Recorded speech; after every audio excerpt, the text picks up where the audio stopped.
Thank you, Madam Attorney General.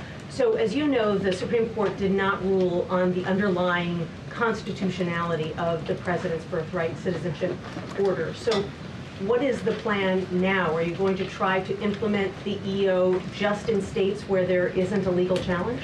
Yes, so birthright citizenship will be decided in October in the next session by the Supreme Court, unless it comes down in the next few minutes. I guess it could come down. I think they're still deliberating right now on some cases. As you heard, we just got transgender books, which is a huge win.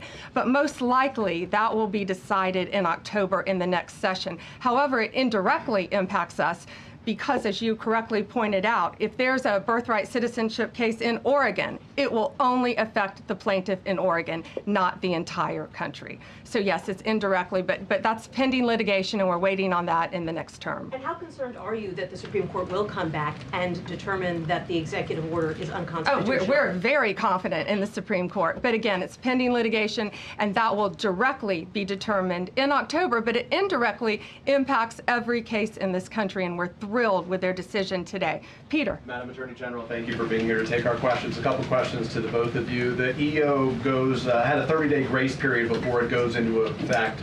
Is there any thought about trying to make it effective immediately within that period of time? We're going to follow the law. We're going to make those decisions, and we're going to do what's right in the bounds of the law. And then the DOJ didn't ask the justices to rule on the merits of the birthright citizenship ban. Just for explanation purposes, why? Sure, because that's going to come down in October in the separate. This was huge because it's indirectly impacted today. As I said, guys, it's now it's case by case. Guy Lambert. A major victory for President Trump after the Supreme Court ruled in the president's favor. The president now speaking to the American people, flanked by the Attorney General Pam Bondi. Let's take a listen in. 5 of them came from Maryland, D.C., Massachusetts, California, Washington. I mean, that's crazy. These 5 districts. So yes, it indirectly impacts us. It will be a separate decision in October. Next question. Thank you, Mr. President. A question for you, sir. Do you believe this ends the power of the lower court judges to stop your agenda? Do you see this as a full green light for your agenda going forward? Well, you'd have to really speak to the lawyers about that. But this is really also a decision based on common sense. It didn't work the other way. It was a disaster where somebody from a certain location in a very liberal state or a liberal judge or a liberal group of judges could tie up a whole country for years because their decision would sometimes take years to overturn. We've overturned many of the decisions, but it would take years to do it. And we have to act quickly when it comes to illegal immigration. We have murderers, killers, we have drug dealers, we have what they've allowed to come into our country. Should never be forgotten. It should never be forgotten what they've done to our country. And we have to be able to act very quickly, and we're going to do that. Thank you. Just as Amy Coney Barrett, sir, I know that you praised her and her opinion here in this case. She has taken some heat, though, from some of your supporters who have labeled her weak, a squishy, a rattled law professor. What is your take on that? I don't know about that. I just have great respect for her. I always have. And her decision was brilliantly written today.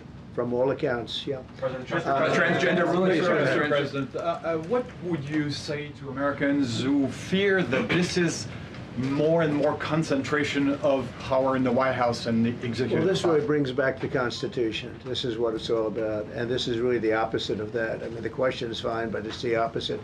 The Constitution has been brought back. Thank you so much, President Trump. Illegal crossings on the border are 0 now. 0. Does everyone hear that? 0. Trump 2028! Do you intend, President Trump? Who's that guy? I like him. He's working the cameras. With this new reality, President Trump, in the border, do you intend to engage personally with leaders from South America, not only Central America, sure. In order to tackle this situation in a regional way, and if you have a perspective of meeting some presidents from South America, as Brazil, for example? Well, you see, as an example, not South America, but NATO over the weekend. Yeah. They have great respect for our country now. They did things that nobody thought was possible. They took funding from 2% to 5%. Nobody thought they'd ever pay the 2%, and now they're paying the 5%. It's over $1 trillion more a year. Think of that, $1 trillion. Nobody thought that could happen. That's a different group of people, different countries. But we get along with a lot of countries. We are respected again. Our country, the U.S., is respected again. Was not respected 6 months ago. I can tell you. Can we ask about the big beautiful bill? Yeah, go ahead, please. Yeah, Mr. President, you have a deadline coming up on trade in 2 weeks. Which countries, if On what? any, on trade, on tariffs, Yeah. sir? Which countries, if any, are close to agreements with the administration? Well, that's an interesting question. We've made a deal with China. We've made a deal with probably 4 or 5 different countries. With the UK, it was a great deal for both. And we're in the process of making some others. But ultimately, in fact, Scott is here. And Howard Lutnick, these 2 guys have been doing an incredible job. And the people that work with them have been doing an incredible job. But, you know, we have 200 countries. You could say 200 countries plus. We can't do that. So at a certain point over the next week and a half or so, or maybe before, we're going to send out a letter. We talk to many of the countries, and we're just going to tell them what they have to pay to do business in the United States. And it's going to go very quickly. But some of the bigger countries, so India, I think we're going to reach a deal where we have the right to go in and trade. Right now, it's restricted. You can't walk in there. You can't even think about it. We're looking to get a full trade barrier dropping, which is unthinkable. And I'm not sure that that's going to happen, but as of this moment, we've agreed to that, go into Indian trade. We're going to be trading in China. That's going to come a little bit down the road, but we're going to be trading in China. We have a lot of great things going, and we're getting along with countries, but some will be disappointed because they're going to have to pay tariffs. And we've taken in already hundreds of billions of dollars in tariffs. No inflation. The only problem we have is we have a Fed guy that doesn't understand what's happening, and it would be great if he'd lower the rate because we'd be able to borrow a lot cheaper. Yeah, go ahead, please. Mr. President, a question. Why don't we keep it on this subject? This is such a big subject. You know what? Trade is so big, but this, I don't know, in a certain way, this might be bigger than trade. I think this is bigger than trade. Yes, please, go I ahead. was wondering, though, if you could... Go ahead. Sir, on the transgender ruling, the Supreme Court ruling that parents with religious objections can pull their kids out of public school lessons that use LGBTQ materials. Pam brought it up. Your reaction to that ruling today, sir? I think the ruling was a great ruling, and I think it's a great ruling for parents. It's really a ruling for parents. They lost control of the schools. They lost control of their child. And this is a tremendous victory for parents. And I'm not surprised by it, but I am surprised that it went this far. It took us to bring life back to normal. So it's wonderful. It's parental. And I kept saying, we will give you back your parental rights. They were taken away, and this is a tremendous victory for parents. Yeah. Mr. President, if you look at the back at the last week, it's been extraordinary in terms of the action in the Middle East. You were at The Hague. I'm wondering hell now. of a week, hasn't it? I'm wondering now if you believe been that some Iran. week. I'm wondering now, sir, if you believe that Iran has given up its long history of ambitions with nuclear weapons, or what you would like to see from them to prove that they do, and what type of meetings is your administration looking for next week with Iran? So Iran wants to meet. As you know, their sites were obliterated. They're very evil nuclear sites. They were, now has been proven. We had some fake news for a little while. The same people that covered the Hunter Biden laptop was from Russia. The same people that did 3 or 4 other Russia hoax. But on their ambition. No, wait, just listen. They came up with something that delayed the credit that our great pilots and these great what talent that was, and they hit it right down in the spot. 52,000 feet. Think of this dark, no moon, you couldn't see a thing, and they hit the refrigerator door, as they say. That's the size of a target, and overwhelmingly, and it's amazing what was done. We're the only ones that could have done it, and we took out the other, 2 of the other sites also. In addition to that, we finished them off. That was a very evil intention. I believe that, and again, time will tell, but I don't believe that they're going to go back into nuclear anytime soon. They spent over $1 trillion on nuclear, and they never got it together. And nothing was moved from the site, by the way. To do that is very dangerous. It's very, very heavy material. Those cars were most likely the cars of masons because they were pouring concrete at the top, at the hatch, as you know, the hatch going into the nuclear site. They wanted to reinforce it, and they had some masons there pouring concrete. By the way, that concrete was obliterated. It hit exactly at the concrete. It was, I don't think it had a chance to dry. but everything's down there. It's under millions of tons of rock. Please. Yes. Your administration has said that El Salvador is one of the safest countries in the hemisphere. So why haven't you yet canceled temporary protective status for that country? Was it part of the deal? Well, we'll take a look. We've had a great relationship with El Salvador. They have a fantastic leader. They built a massive prison system. And I don't know exactly why, but it's a hell of a system. And we bring people there, and when they go there, they don't get out. And frankly, when they hear they have to go there, they become very nice people. They become very nice people. It's a tough system, but it's a brilliant system, and it's a system done by a very, very good leader. We'll talk about El Salvador. A lot of respect. Yeah, please. Thank you. A question for you, and then a question for the Attorney General.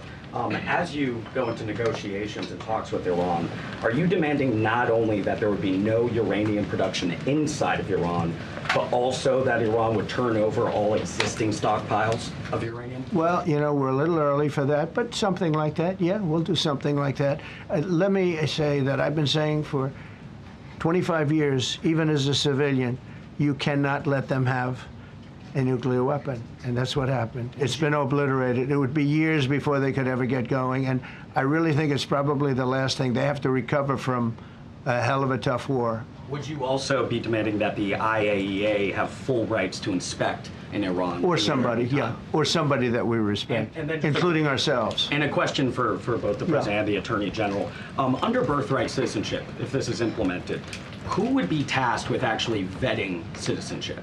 And how, like, would this be a situation where you have nurses and doctors checking for citizenship of parents, or? This is all pending litigation. It's going to be decided in October by the Supreme Court, and we'll discuss that after the litigation. If you have an undocumented baby, would that baby then be an enforcement priority? The violent criminals in our country are the priority now. Let me put it in perspective. Today marked the 2,711th arrest in our country of TDA members, just TDA. Everyone in this room agrees they are one of the most violent criminal organizations in the world. And the Biden administration let them walk into our country for the last 4 years. 2,711 of them today have been arrested in our country. That is the priority of Donald Trump. That is the priority of this country, of Homeland Security, of all of our lawyers, of FBI. That's the priority. That will be discussed in October when the Supreme Court hopefully rules in our favor, and we're very confident of that. But you should all feel safer now that President Trump can deport all of these gangs, and not one district court judge can think they're an emperor over this administration and his executive powers, and why the people of the United States elected him. I just might add one thing, and you know, they used birthright citizenship, some of the worst people, some of the cartels, to get people into our country, just so you know. And again, I say, if you look at the end of the Civil War, the 1800s, it was a very turbulent time. If you take the end day, was it 1869 or whatever, but you take that exact day, that's when the case was filed. And the case ended shortly thereafter. This had to do with the babies of slaves, very, very obviously. And I think we're going to win. People didn't, I don't think they went about discussing it right. I came along and we looked and we said, wait a minute, this is wrong. We've been looking at birthright citizenship wrong for years, but they've used it. The cartels have used birthright citizenship to get very bad people in, and what Pam's doing and what Todd and everybody else, what they're doing at DOJ and all over, FBI, ICE, Border Patrol, these are incredible people.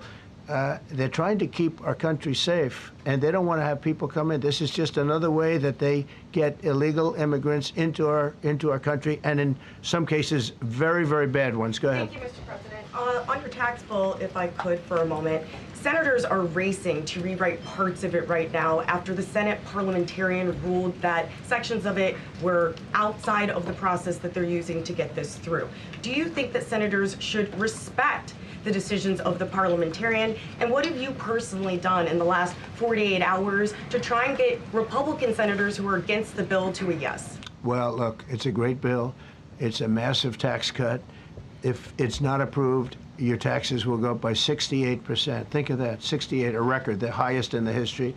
The Democrats won't approve it only because politically it's so good for the Republicans. The Democrats aren't approving it. But think of what they're not approving. They're not approving border security. We've done a great job at the border, but we have to add some wall. We have to do, various things. We have no money for that. We have no money for the border. We have no money for so many things. But if the Democrats, it'd be interesting to see if we get any Democrat votes. We should. If I were a Democrat, I would absolutely, maybe Fetterman, because he seems to be the most sensible one lately. If I were a Democrat, I would vote for this bill all day long because it's tax cuts and so many other things that are common sense. They're basic things. I think they're doing fine. The parliamentarian's been a little difficult.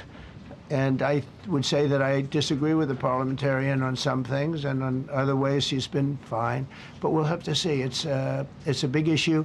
I will tell you this: if that bill doesn't pass, the country will get a 68% tax increase. So think of this: you're a Democrat and you vote against it. That means you're voting in favor, because essentially you're voting in favor of the largest tax hike in the history of our country.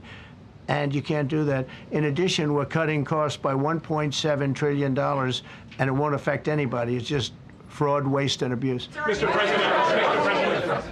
President, a leading global economist just did a 180 and says your tariff plan, you may have outsmarted everybody with it. What is your message? I love this. I love this question. This is the favorite. This is the best question I've ever been asked, because I've been going through abuse for years on this. Because as you know, we're taking in hundreds of billions of dollars, no inflation whatsoever. But Mr. President, what is your message to critics who think your tariff plan will cause a recession? I think they should go back to business school. It's so obvious. It's so obvious. I mean, we're taking in billions and billions of dollars from China and a lot of other countries. We took in, I had a call from somebody in the House and a high official. Sir, we have a problem. We don't know what to do. The books are a mess. I said, what do you mean by the books? The books, the money coming in. It's so terrible. I figured, oh boy, what's this? I don't like this question. I said, so what seems? There's so much money coming in, and there must be some kind of an accounting mistake, because we have hundreds of billions of dollars more money than we thought. I said, do me a favor, go check call me back. You have to call me back. Check the tariff column. He calls me back 2 hours later, says, you're right. We took in $88 billion in tariffs. They have so much money coming in. But more important than the money coming in, we have companies coming in, factories coming in, auto plants being built. AI is being built here instead of being built all over Europe and Asia. We have all of it. We have over $15 trillion, just about, Scott. I think we're right about that number. We went to Saudi Arabia. We went to Qatar, we went to UAE, very smart people, very smart leaders, great leaders, and we took in $5.1 trillion just there. Without the tariffs, I mean, they also liked a thing called November 5th, November 6th, and November 7th. That was a very good little period of time. It's called the presidential election. You know, you used to have one-day election, now you have it go over it, but even if you just took that little period, because it was pretty obvious it was going to be a landslide, and they like that, but they love the tariffs. I had Texas Instruments come in the other day, big company, and he said, we're putting in $60 billion into new plants and new equipment, new everything. Sir, you're going to keep the tariffs, aren't you? Because if I ever took the tariffs off, and we are going to absolutely keep it. And they're worried that somebody that, like this communist from New York, someday gets elected. I can't believe that's happening. That's a terrible thing for our country, by the way. He's a communist. We're going to go to a communistic state. That's so bad for New York. But the rest of the country is revolting against it. But if somebody got elected, they're afraid that if this was taken off, well, we're going to guarantee it's never going to be taken off. And again, we're taking in think of this, hundreds of billions of dollars. And they were all confused because they've never seen this before. You know, it's always the other way. We don't have enough money. So much money is coming in at levels that nobody's ever seen. But most importantly, we have factories being built, car plants being built, companies moving to our country like never before. If you look at 15 trillion, and that's only in a few months, you know, I haven't been here that long. Presidents, like the last one, was a disaster. He's the worst president in the history of our country, by the way. What he did on our border can never, ever be forgotten. To me, that's the worst of all the things. And he's done some terrible things, grossly incompetent. Nobody knew it was him, because I don't think it was him. I think it was whoever was controlling the auto pen. But our country is doing great. And those leaders and other leaders, I just left, as you know, a large group of the most highly respected people. And that includes big countries. When you look at Germany and France and Spain, although Spain didn't come through, but they will. By the way, guaranteed they will. That was the only country that sort of tried to hold back on putting up the money. But just so you know, they said, it's unbelievable what's happened to the USA. You were a dead country. We didn't respect the country, the leader. You were dead as a doornail. One said to me, you went from being a dead country, you are right now the hottest country anywhere in the world. The whole world is talking about the USA, and everybody wants a part of it, and they're pouring into our country, and you're going to see those numbers. Thank you for that question.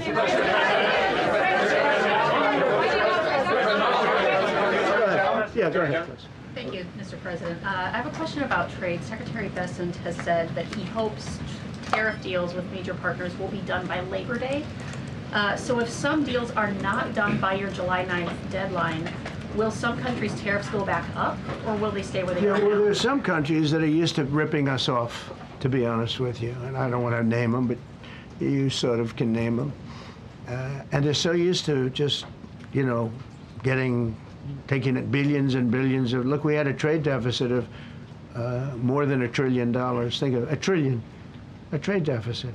That's because nobody cared. We cared a lot when, I took in hundreds of billions of dollars in tariff. We had the greatest economy in history up until now. I think we're going to blow it away. But during my time, and especially prior to COVID, we had the greatest economy in the history of our country. I think we're going to blow it away now based on the kind of numbers that we're seeing. But some countries are very angry because they've been ripping us off for years. They've been making billions and billions of dollars. There was nobody to negotiate with. They could do whatever they want. They charged us tariffs, by the way, at numbers that we've never seen before. And we ended up losing much more than $1 trillion a year. $1 trillion a year on trade. And now they're being met with a force that's far greater than them, and they don't like it. So they're upset because instead of making, $5 billion, they're going to break even. Or they'll make a little bit. I want to be nice. They'll make a little bit. Or we'll make a little bit. It's a big difference. Yeah, please go. Go ahead. Red dress. On the 2020 election, is there any more information on the special prosecutor? So many Americans still have questions about the 2020 election. And speaking of rogue judges, would you consider appointing somebody at DOJ maybe to investigate the judges that allowed for the political persecution of you, your family, and your supporters during the Biden administration? I love you. Who are you? I'm Kara from Lindell TV. Well, that's just a very nice question. And it's not a setup. I have no idea who you are, but I appreciate that question. All I can say is we're not here for that. I hope so. I hope they're doing a thing because that election was rigged and stolen, and we can't allow that to happen. A lot of people tell me, sir, you just won the greatest election in the history of our country. You won at numbers that won all 7 swing states, won the popular vote, won everything. Sir, go on with your life. And many people that say that, good people, friends of mine, then you have people that say that same thing, go on with your life, but you have to find out what happened because you can't let that happen again. Look at what this lunatic did. Look at what he did. He opened our borders to people that were murderers, 11,888 to be exact, murderers. And we've captured many of those murderers, and we're bringing them back, or some of them are so dangerous that we don't even want to bring them back. We're afraid they're going to try and come back in. But he allowed people to come into this country, people from mental institutions, insane asylums, that's a mental institution on steroids, people from mental institutions, gang members, drug dealers, people, jails, being emptied out into our country. Venezuela emptied out almost its entire prison population into our country. But I don't want to blame them. Many countries have done that. The Congo, we have a great press conference coming up later, and it's the Congo and Rwanda. They were fighting for years, and it was machetes, it was vicious, it was as vicious, people's heads being chopped off. And I have a man who's very good in that part of the world, very smart, and put them together. And we're signing a peace treaty today. First time in many years they're going to have peace. And That's a big deal. You know, we talk about Russia, and we're working that one. President Putin called up and he said, I'd love to help you with Iran. I said, do me a favor. I'll handle Iran. Help me with Russia. We got to get that one settled. And I think something's going to happen there. But we did some great work. India and Pakistan. That was going to be maybe nuclear. We did that. We did a lot of work. I don't know if there's ever been a president that's done much more. Serbia, Kosovo was going to go at it. Going to be a big war. I said, you go at it. There's no trade with the United States. They said, well, maybe we won't go at it. That's what happened with India and Pakistan.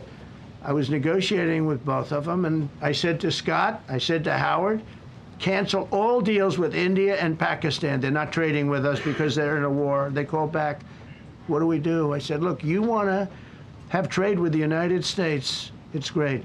But you want to go and start using nuclear weapons on each other? We're not going to allow that. And they both agreed. Both have great leaders. They both agreed not to do it. So we did a lot, but I appreciate that question. Sir, on peace deals, Thank you so much. Thank you, Mr. Orange. President. Thank you, Mr. President. I was just speaking with Senator Ron Johnson on the One Big Beautiful Bill, and he says he really wants to get to yes for you and get this accomplished. He does. He's a good man. But he also said that he needs more time, and he is not certain that the July 4th deadline is well, possible. Well, then he's not such a good man. Because there's too much work to do. He's a good man. Ron How Johnson's important- doing a good job. He's very committed. Every Republican senator is committed. And, you know, you could have a couple of grandstanders, in all fairness. You could have somebody else. And it's very dangerous because our country would go from being the most successful country in the world to who knows what happens with a 68%, think of it, 68% tax increase. That was given by the Democrats because they like high taxes. I don't know what happened. You know, all my life, I'd grow up and I'd watch politicians talking. I'd say, oh, that's fun. And they were always saying, we will cut your taxes. We will cut your tax. I never heard it. They say, we will raise your taxes. And they elect people like this guy in New York that maybe has a chance. I find it hard to believe, but he maybe has a chance. They want to raise your taxes. So they want to see a 68% tax increase. That's more money than anybody could afford. You'd go into a depression if that ever happened. So I think there's a lot of pressure to get that approved. President Trump, how important is the July 4th deadline to you? If It's important. It's not the end all. August? It can go longer, but we'd like to get it done by that time, if possible. And look, we have a lot of very committed people, and they feel very strongly about a subjects that you're not even thinking about that are important to Republicans. The problem we have is that it's a great bill. It's a popular bill, but we'll get no Democrats only because they don't want to vote for Trump. If that bill was their bill, oh, they would be so happy. It's so great for our military. It's great for everything. And they would normally vote, but because their hatred of Trump, they have Trump derangement syndrome at levels never seen before. And instead of voting for a tax cut, they're voting for a tax increase of 68%. They're voting to destroy Social Security, destroy Medicare, and destroy Medicaid. And we're voting to make them perfect and to make them better, make them stronger and better. They're going to destroy Medicaid, and they're going to destroy Medicare, and Social Security will follow. If you vote for the Democrats, you're dead on those three things. Thank you, Mr. President. On a related subject, many Democrats have said that they are not going to support crypto bills in Congress only because of you and your family's personal crypto ventures. And these votes are in some cases needed to pass.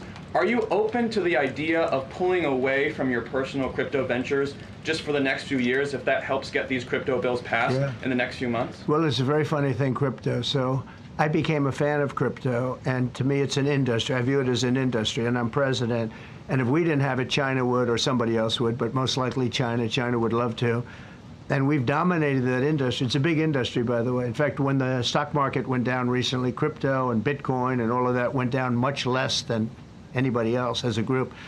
And we've created a very powerful industry, and that's much more important than anything that we invest in. We invest in it, but really that was an industry that wasn't doing particularly well. I got involved with it a couple of years ago, and before the second term. I got involved before I decided to run. I only decided to run because I saw what was happening, and Biden was incompetent, and the administration was crooked and incompetent. And I was in Bitcoin then, not knowing if I was going to do it a third time. So it's become amazing. I mean, it's the jobs that it produces. And I notice more and more you pay in Bitcoin. I mean, people are saying it takes a lot of pressure off the dollar.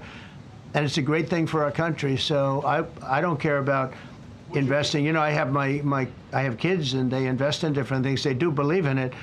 But I'm president, and what I did do there is build an industry that's very important. And you know, if we didn't have it, China would. Okay. Sir, Mr. President, go ahead. With the glasses, gentlemen, go ahead, please. Go ahead. Thank you, Mr. President. So, are you going to cut funds in the sanctuary states, like for instance California? They keep supporting illegal immigration, and then these people work under Yeah, we're the giving them a table. hard time. And also, a foreign policy question. I mean, they don't have a governor in California. They have a man that wants to give away everything to people that nobody's seen before. If we didn't go into Los Angeles with the military, which did a fantastic job, but if we didn't go into Los Angeles bringing in the National Guard, I would have brought the military if it was necessary, because you have to. We have the right to. That was another thing upheld by the Supreme Court. But if we didn't go in with the National Guard and be strong and tough, you wouldn't maybe have Los Angeles. It would be like the rest of California, the rest of Los Angeles. They lost 25,000 houses in a fire. They should have lost none. You know, I sent the water down. I had to break into their water supply because they just refused to do it. They're crazy. There's something wrong with them. They have plenty of water. They don't have droughts or anything. They have plenty. We let it come down from the Pacific Northwest. They routed all the water out into the Pacific Ocean for environmental reasons, okay? And now you have 25,000 houses, none of which would have burned down if you had the water.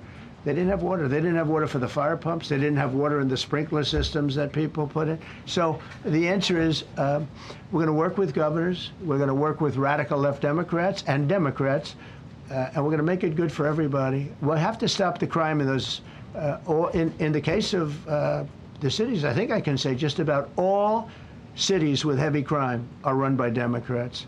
Go ahead. 11 lies. Yeah, with the glasses. I'm with you, Go ahead, yes. International. Yeah, no, the man behind you, yeah, please. President Trump, Anthony Mashak from Amphibia, Lebanon. I want to ask you regarding the threats posed by Iran's allies and proxies operating in the U.S. They were threatening your life. So what do you say about that? And regarding the Lebanon, because Hezbollah is as well part of Iran's allies, is there any time frame in Lebanon regarding disarming Hezbollah in Lebanon? Yeah, Lebanon is a great place with brilliant people. You know, it was known for the professors and doctors and had an incredible history. And hopefully we can bring it back again. I just appointed a friend of mine who's Lebanese, and I didn't know he was Lebanese. I've known him for 20 years, very, very successful man. And I just appointed him. And I said, why would you want that? He said, because I was born there, I was raised there, I love it. I love it so much. I said, you know, it's very dangerous going to Lebanon as ambassador. And he said, that's what they say, but I don't care about danger. I mean, this is a guy that is just a very big business guy. He wants to give up his whole life to go to Lebanon because he believes in it so much. We're with Lebanon all the way. We'll try and straighten it out. Your life as well. So what action? Threaten my life? Yeah, they have threatened. I get that throbbing feeling every once in a while. Get that throbbing feeling, but you know what? That's okay. This is a dangerous business. What I do is a dangerous business. You know, I tell the story of the car companies and different people in different professions you have. Race car drivers, as an example. 1/10 of 1% die. Bull riders, 1/10 of 1%. That's not a lot, but it's people die. When you're president, it's about 5%. If somebody would have told me that, maybe I wouldn't have run. Okay? This is a very dangerous profession. Yeah, please. By the way, so many questions. Should we keep this going, Pam? Or not? This is the opposite of Biden. Biden would take a half a question and he'd leave without answering it. Go ahead. On Iran. You tell me when it gets boring. Okay. If Iran. Are you from Iran? No, I'm not from Iran. I'm from the UK. But if the intelligence reports conclude that Iran can enrich uranium to a level that concerns you, would you consider bombing the country Sure, again? without question, absolutely. Have you had any conversations? Turned out to be unbelievable. But, you know, our incredible flyers and I call them the shots, these guys are unbelievable. Think, from 52,000 feet, they hit the equivalent of a refrigerator door. They actually hit it right in the center, so it's much smaller than that. And just bomb after bomb going deeper, deeper, blowing up. Incredible, incredible thing. I don't know if you heard the general, he was very impressive. Raisin Cane. You know, he's the one that beat ISIS for me. And he did it in a matter of weeks. And I was told it was going to take 4 or 5 years. And when I got this job, I always said, if I get this job, I'm going to put that guy as the head of the Joint Chiefs of Staff. And Dan Kane, and he, when I heard his name was Raisin, his nickname is Raisin, Raisin Cane. I said, you got to be kidding. So I liked him right from the beginning, but he knocked out ISIS in a time that nobody ever thought possible. And when this attack was completed and so successful, I said, now I know how you knocked out ISIS so quickly. But we have the best people, we have the best equipment in the world. You know, I rebuilt the military during my 4 years, during my other term. We have the best equipment in the world. The problem is we gave away, you know, a lot of it, but small, relatively speaking. We gave a lot of it away to Afghanistan. Shouldn't have happened. That just shows how incompetent they were. They gave all that equipment away, billions and billions of dollars worth. Shouldn't have happened, but that was small compared to what we have. Now we have a great military with great people. Okay. Yeah, please. Mr. President, congratulations. A couple of very different questions. One is Rwanda, 1994. As you grew up in New York, we all knew how horrific those attacks were. Congratulations on that treaty. There are talks that perhaps... That's going to take place today at 3 o'clock in the Oval Office. We're going to have a signing with Rwanda and the Congo. I have a follow-up. So I'm a little out of my league in that one because I didn't know too much about it. I knew one thing. They were going at it for many years and with machetes. It is one of the worst wars that anyone's ever seen. And I just happened to have somebody that was able to get it settled. I mean, just a brilliant person who is very comfortable in that part of the world. It's a very dangerous part of the world. I said, are you uncomfortable there? People are being killed. School children are being raided and killed. And I don't even want to say how, but as viciously as I've ever heard. Are you uncomfortable? No, that's the part of the world that I know. Very comfortable. Was able to get them together and sell it. And not only that, we're getting for the United States a lot of the mineral rights from the Congo as part of it. They're so honored to be here. They never thought they'd be coming to, look, this is a very tough part of the world. They never thought, they were just telling me, they never thought they'd ever be coming to the White House, and they're so honored. And so we're going to give them a great big reception, but that's after many years of fighting. It's a great thing. That's at 3 o'clock, I believe. Sir, are you concerned at all about secret nuclear sites in Iran? You talked about maybe just secret nuclear sites? Yes, that there might be some that's not really. Can I tell you, they're exhausted. And Israel's exhausted too. And I dealt with both of them. And they both wanted it settled, both of them. And we did a great job, but they're exhausted. The last thing they're thinking about right now is nuclear. You know what they're thinking of? They're thinking about tomorrow, trying to live. It's such a mess. It's such a mess. The place was bombed to hell. And no, I'm not worried about it at all. And I'm putting out a little statement. I'm going to respond to the Ayatollah's statement yesterday that we won the war. Oh, God, we won the war. And I said, look, you're a man of great faith, a man who's highly respected in this country. You have to tell the truth. You got beat to hell. And Israel was beat up too. They were both beat up. And it was a great time to end it. It was quick. They got the hate out. There was a lot of hate, a lot of hate. It would be great if they didn't have that hate. But the last thing they're thinking about is nuclear weapons right now. Please. Thank you, Mr. President. Iris Tao with NTD Research Media with the Epoch Times. Thank you so much for doing this. It's very refreshing for all of us here, I believe, in this room.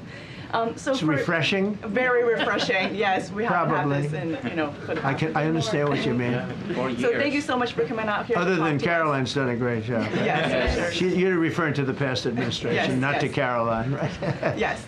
Back to the ruling today, if you don't mind. So you have always talked about winning for the American people. Right. How do you think today's ruling will enable you to further deliver for American families and workers across the country, not only when it comes to immigration, but also when it comes to trade energy, what actions are you most eager to move forward Well, I with think now? taking power away from these absolutely crazy radical left judges is a tremendous, this is such a big day. This is such a big day. It's like, it's sort of sad because we're doing the signing at 3 o'clock, and this may very well dominate the signing of a big war that was going on and really affecting the continent of, think of it, the entire continent of Africa was being affected. And we're settling that war today, and this will probably be a headline. But this is a very big moment, and it gives power back to people that should have it, including Congress, including the presidency. And it only takes bad power away from judges. It really doesn't take power. It takes bad power, sick power, and unfair power. And it's really going to be, this is a very monumental decision. Yeah, please. Yeah, Mr. President, thank you very much. On July 9th, is that July 9th date set for tariffs to snap No. back, or could there be a... We can do whatever we want. We could extend it. We could make it shorter. I'd like to make it shorter. I'd like to just send letters out to everybody. Congratulations, you're paying 25%. He doesn't want. He's a much nicer person than I am. Go ahead. Did you finish it up? Were you considering for the Federal Reserve then, and are you speeding up that process? I see Secretary. Oh, he's terrible. He's terrible. I mean, I have a list of things. We're like 38 on the list. We pay, Cameroon and different places are paying the same as us. Because, you have somebody sets a rate at 4% or 4.5%. It's hard to go out and say we should be paying 1% when you have your so-called experts doing it.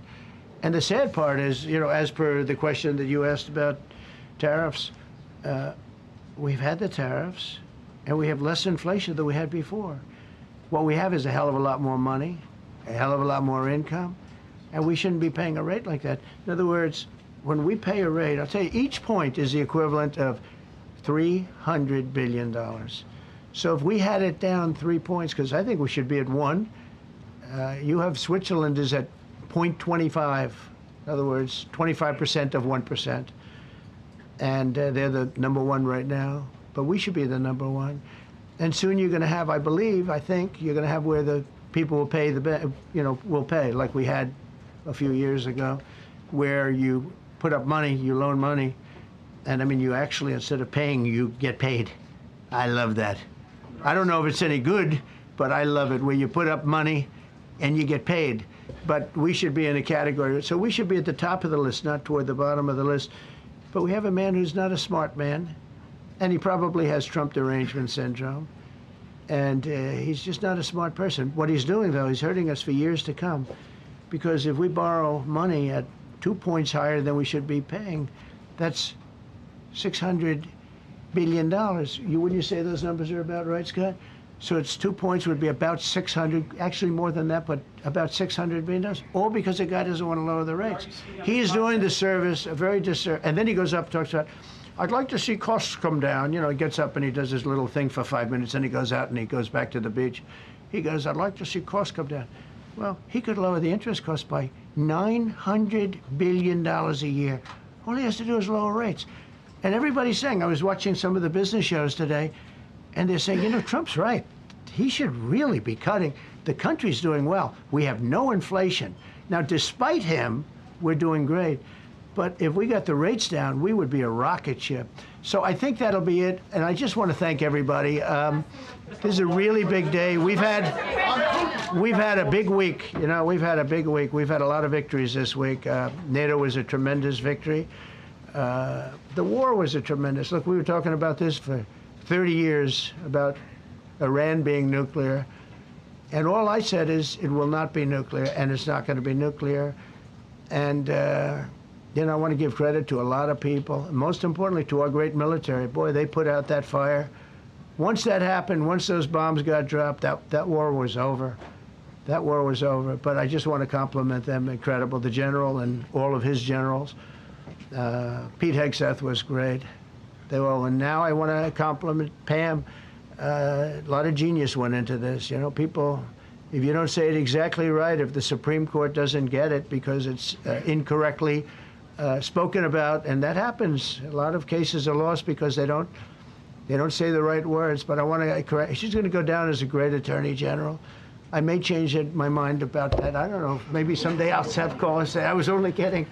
She's going to go down as a great attorney general. This was a tremendous win, and we've had tremendous wins, but this was a tremendous win today. So I just want to congratulate you and Todd and your whole staff. Very brilliant people, and we can't forget John Sauer. That's right. Who is with, there's a medical emergency within his family, so he's taking care of that, and we said absolutely. So I just want to thank everybody very much. Thank you. Jeff Bezos on his wedding weekend. Thank you, Mr. President. Thank you, sir. All right, guys, there you have it. The president making remarks on numerous Supreme Court rulings, among other things. The president stating that he is grateful to the Supreme Court and will promptly move forward with ending birthright citizenship. The president also stating that the Constitution has been brought back. Joining us now to discuss this and so much more is Madeline Somerville, attorney and political strategist who, quite honestly, have been very patient in joining us right here on the Live Zone. Madeline, I know you got about 2 or 3 minutes, and so I want to jump right into it. In this case, I want you to touch on the big ruling that affects us right here in Montgomery County. I'm referring to the decision by the court that surrounds whether or not parents can opt their students out of school lessons. Your response to this? Sure. Let me break this down a little bit because I think there's some misinformation that's coming out of the White House. So what has been restricted is the ability for schools to make this curriculum that involves LGBTQ students or LGBTQ information being available to students, right? Whether it's a book that contains a story about LGBT kids or whatever it is, right? The curriculum isn't changing. The thing that's allowed now is that parents have to be notified that their kids are being exposed to this, and then they get to choose whether or not they want their kids to be exposed to it. So really the requirement there is that they're being notified of it, but the curriculum itself does not change. We're going to touch on this in a little bit more in just about a minute or two. I know I have you about a minute left, and so I want to make sure you touch on this as well, and that is the other big ruling by the Supreme Court backing President Trump's efforts to curtail lower court orders that have hampered his agenda for months. In essence, the president now has more power than an actual judge. Yes. So the big complaint that came out of the Trump administration this whole time has been that there are quote unquote rogue judges and that the judges are just doing whatever they want and asserting their power and authority over the president. Now, the way that our government is structured is such that the judges provide a check on the president and that we as citizens have a right to be able to assert our claim to those rights that we have, like the First or Second Amendment, whatever it is, regardless of what a president decides. And so what was decided in this case is that each person whose rights are violated has to come to court and advocate for it. The judge cannot blanketly say that people who are non-parties to the case are going to be impacted by this. So essentially each individual person who, for example, has a child in the United States that is not a citizen themselves or doesn't have a green card, they're going to have to go to court individually to challenge and contest the violation of their child's right, rather than it being a blanket injunction on every potential case that could happen. Yet again, a major victory for President Trump. Madeline Somerville joining us, trial attorney and political strategist right here on the Live Zone. Truly appreciate your patience, Madeline. No problem. Thank y'all so much. You're welcome. Well, yet again, earlier today, as you just heard me make mention, the Supreme Court ruled in favor of Montgomery County, Maryland parents who objected on religious grounds to the use of books by LGBTQ characters in elementary schools. Now, parents who sued argued they wanted to be able to pull their children out of the lessons using those books. Justices in all ruled 6-3, with 3 liberal justices dissenting. Joining us now is a parent of a Montgomery County child, and quite honestly, a parent who is heaping mad, to say the least. I'm referring to Mr. Adam Zimmerman, yet again joining us on the Live Zone. Mr. Zimmerman, thank you as well for being patient and for joining us this afternoon. Thanks, Guy, for having me. All right, so let's jump into this. Obviously, as you heard me just make mention, you are not happy with this ruling. Yet again, 6-3 with the liberal justices dissenting. We got a chance to speak earlier off air, and one of the things that you stated to me is, how could this happen? Yeah, that's exactly right. You know, as you mentioned, it's a 6-3 case, and I think those 6 justices are the only winners here. The losers in this case are all 160,000 plus students in the Montgomery County School District, which is the largest in Maryland. It's one of the most diverse school districts in the entire country. And the message being sent today in our district's name to schools across the country is that LGBTQ kids are the other. And exposure, quote unquote, to those kids is something that we need to protect other kids from. And when you send that sort of intolerant message out to a young child, and that message sticks with that child, the ramifications are felt across a lifetime. So I think it's a disastrous ruling. And as the parent of 2 children in MCPS who has seen the value of inclusive teachings in our school district, I think it's a very sad day for all of us here. Adam, it's obvious the president disagrees with you. He's stating, quote, "This is a great ruling for parents." Furthermore, he stated that he was surprised that it actually had to go this far. You just made a mention that you happen to be the parents of not 1, but 2 children. Do you plan on having a conversation with your children about this? And if so, what will you say? So, Guy, I can tell you that, with my kids having grown up in this school district, since they were in kindergarten, we've talked about the fact that all children are different and all children deserve to be loved and respected. And just because we grow up in a certain way or feel a certain way, that doesn't mean that it's any better or worse than how anybody else does. It's just different. And, we're a Jewish family, and Jewish people for centuries, even thousands of years, have been subjected to the idea that we are different. We're not the same as everybody else. We are people to be protected from. And that idea of the other can lead to all sorts of negative consequences for those children. LGBTQ youth in this country, Guy, are at 4 times higher risk of suicide compared to other children. It's not because they're inherently predisposed to having suicidal thoughts. It's because they're constantly barraged with discrimination and exclusion and being told that they're the other. And so when you have situations like this, where the Supreme Court is saying to school districts that, God forbid, you teach a lesson with a book that includes LGBTQ characters, that some students may need to be protected from that. I question any religion that speaks to children in such an intolerant way. That's not the message we should be delivering to our kids. Obviously, Adam, this will be written into law, and so we'll end with this, and that is, what do you plan to do next, if anything? So I think when it comes to my own kids, it's just continuing to spread the message of tolerance and understanding and empathy, and understanding, again, that just because we grew up in a certain way, or that they may love someone in a certain way or have a certain identity, none of that is better or worse than anybody else. It's just different. And I think so what parents need to do here is keep your children in that classroom. Allow your children to read books that feature characters that may be different than they are. Plant the seed of tolerance, not intolerance. And if we can continue to do that, that's, I think, the best way to fight back against a ruling like this. Yet again, we have been speaking with Mr. Adam Zimmerman. Thank you so much for coming on the show, sir. Make it a great day. Thank you. All right, guys, we'll take our first break. This is the Fox 5 Live Zone.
All right, guys, back here on the Fox 5 Live Zone. You hear that saying, love is in the air? Well, in this case, that love happens to be blind in a major way. Why? Because I need to introduce her. You already know who she is. Yes, we're talking about Marissa George from Love is Blind, along with producer Chris joining us right here on the Live Zone. Good to see you. Good to meet you. Thank you, Guy. I'm so happy to be here in the presence of Guy Lambert. Oh, gosh. Okay, let me fan out a little bit because you're making me blush. Producer Chris happens to be the #1 fan of Love is Blind. I'm coining that. I'm telling you. That's all he wakes up and talks about. So I do a segment here where I talk about what's new to stream, and Love is Blind is the one that I look forward to most. Thanks. And I've been trying to convince Guy Lambert to watch it. I was hoping It's time. that a season set here in DC was going to be what pushed him over the edge and finally convinced him, but Yeah. you know. Well, the mere fact that you hail right here from this area, I mean, that's one of the cool things about the show itself, I would say. Yeah, I'm originally not from here, but I did go to law school in Baltimore, and I decided to move down to DC and pursue hopefully my future career as a legal commentator and pop culture enthusiast. Oh my gosh, that is so awesome. You know what else is awesome? The mere fact that I get to get the nitty gritty about the show. Yes, you do. So I will tell all. I mean, the show's interesting, right? Like, you're putting your life on camera and for everyone to critique it, and so it was a lot of fun. It's a unique experience, but at the end of the day, I would say maybe don't go on a reality dating show. Go on something more fun, like, I don't know, Traders. I would love to do like Traders, or I'd love to do. Oh, well, that led me right into my next follow-up. Oh, question. really? Okay, there you go. Whether you would ever kind of go back into, the Lachey's have a few other shows on Netflix as well. Yeah, I would do maybe not another dating show. Okay. I can't do another dating show. You just put your heart on the line, and it's too much. I would do something like Traders or Summer House, something a little bit more recurring and something that I can maybe play a little bit more of a role versus my authentic self fully. I don't want to put my heart on my sleeve again. At what point did you say to yourself, you know what, perhaps I should not have done this? Or did that ever happen? It has happened at one point. I try not to regret a lot of things, but I definitely was, when the public found out or like watched the show and you see all the critique coming towards you, I think that was the time where I was like, why did I do this? So. Your storyline, I think, connected with a lot of people, especially the way it ended. Yeah. It was heartbreaking, it was hard to watch, it was painful to watch, and I think a lot of people felt a certain amount of empathy for you and what you went through. Looking back on it and also where you are now, do you think you would be where you are now if you hadn't gone through it, though? I'd probably be in a better place. Okay. Wow. To be honest, I was on track for, working at a law firm that I really loved, and when the show came out, it just kind of changed the trajectory of what I was doing career-wise, and I am very excited for the future, but I think, I don't know, if I hadn't gone through that, I would definitely still be the same person that I loved before as well. I mean, I'm starting to love the person I am now, but it's been a little changed, it's been a little different. Well, you've talked about navigating fame and kind of how you approach that, so how is that going now? I mean, I am somewhat used to it at this point. Like, I'm a low-time famous person, so it's like, I don't, I think I try to enjoy the positives and the benefits that come with it. More than anything, I try not to think about the negativity of, like, people still critiquing my life choices. I just kind of ignore all that because I'm a real person, I live a real life, and what you see on TV is a small little segment of that. So. And for the record, former naval officer and law student.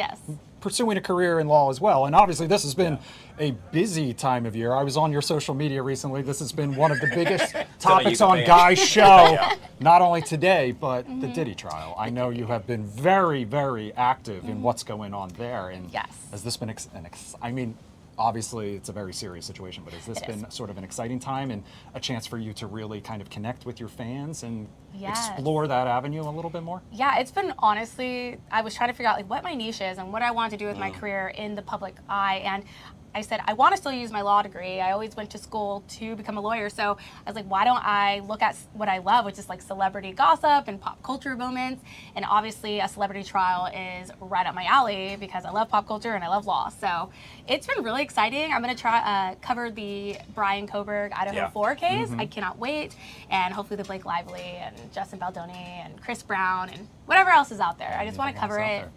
let That people sounds know. to me like a future celebrity well, I dish think so. guest to me. Yeah. You also made mention of being a new you, and with new you comes summer travel, which I think is just so cool. What are Yeah. some of the places you're looking at going? I am headed to Europe. I'm going to Ibiza for a week, and I'm very excited about that. I'm going to go visit my mom in Germany because she's moving back to Germany actually this weekend. And then I will be taking a 8-day cruise with Celebrity Cruise and going to the Spanish or French Riviera, Italy, and Spain. Wow. Yeah. When I grow up, I want to be just like her. I was going to say the exact same thing. Kind of circling back to Love is Blind just for a minute here. Have you stayed in touch with any of your former castmates? Because we have another one coming up on the show on Monday, Alexandra Bird. Oh, I love Alex. Yeah, me and Alex did New York Fashion Week together earlier this year. Great person. I'm excited that she's able to come on here. I do keep in contact with most of the girls, especially the engaged girls. So I'm very close with Hannah and Katie still. Yeah. As we wrap up, look at that camera right there. And I want you to tell the young lady that's looking at you, just say, oh my God, I want to be just like her, with the exception of Love is Blind. Would you tell her to do that? I would tell her to do Love is Blind if she really feels grounded in herself, knows who you are, like knows themselves really well, and is prepared to deal with the public eye and opinion, but has a good support system at home to keep them grounded and remind them who they are and support them through the hard times. Hence, Mom. Mom, Yes. come into the shot over here. Just come on over, Yeah, Mom. Love is Blind fans know Marissa's mom. And when Guy texted me yesterday to tell me you were coming on the show and invited me to join, I did not know you would be joining us as well, which meant I have to be on my best behavior because we know you suffer no fools. No, not at all. She's shy, actually. People don't realize how shy she is, so. I just have a mouth. Yes. And an amazing daughter at that. How about I do. that? I have wonderful children. Yeah. I do. Well, congratulations. And Thank you. congratulations on your success. You're going to go far. I can Thank already you. see it. Thank you. And you now made his weekend. I'm so glad. I'll give you all the tea. Okay. In that case, let us go so I can get the tea as well. This is the Fox 5 Live Zone. We'll be right back.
All right, guys, back here on the Fox 5 Live Zone. One of the big stories of the day, you heard President Trump made mention of this earlier. There will be a peace deal signed between the Congo and Rwanda. Marco Rubio now speaking on just that. Let's take a listen in.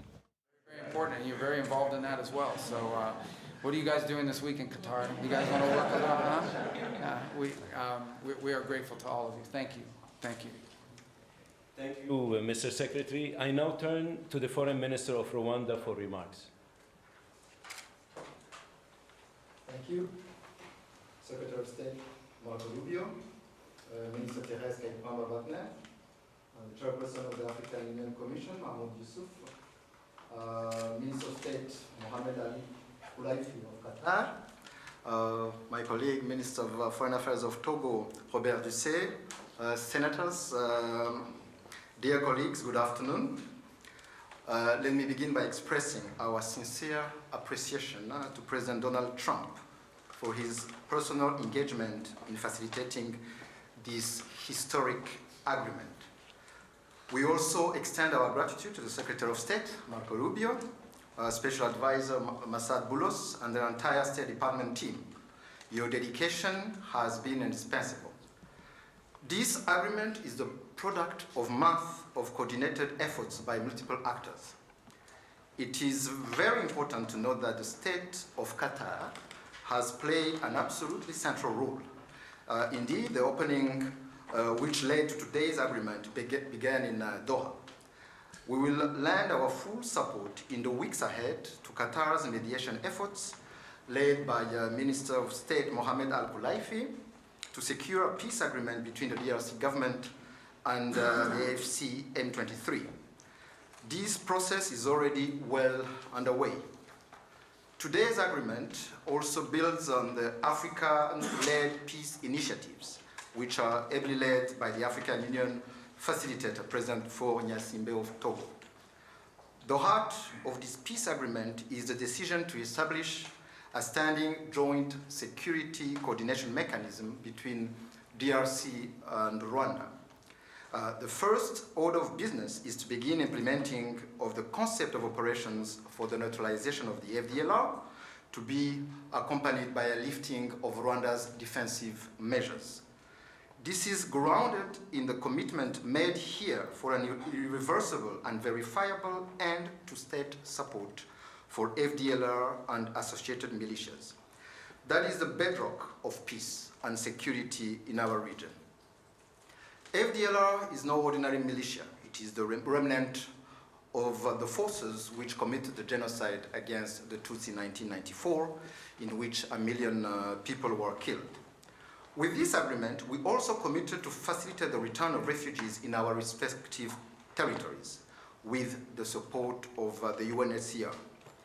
Creating the conditions for the safe and dignified return of refugees is vital to achieve lasting peace. We also took to enhance economic cooperation, including with American companies and investors. Shared growth and cross-border cooperation will unlock tangible dividends for both our countries. We must acknowledge that there is a great deal of uncertainty in our region and beyond, because many previous agreements have not been implemented, and there is no doubt that the road ahead will not be easy. But with the continued support of the United States and other partners, we believe that a turning point has been reached. Rwanda stands ready to work with the DRC to deliver on our joint commitments. To conclude, allow me to once again express Rwanda's appreciation to all who have contributed to this milestone. Thank you.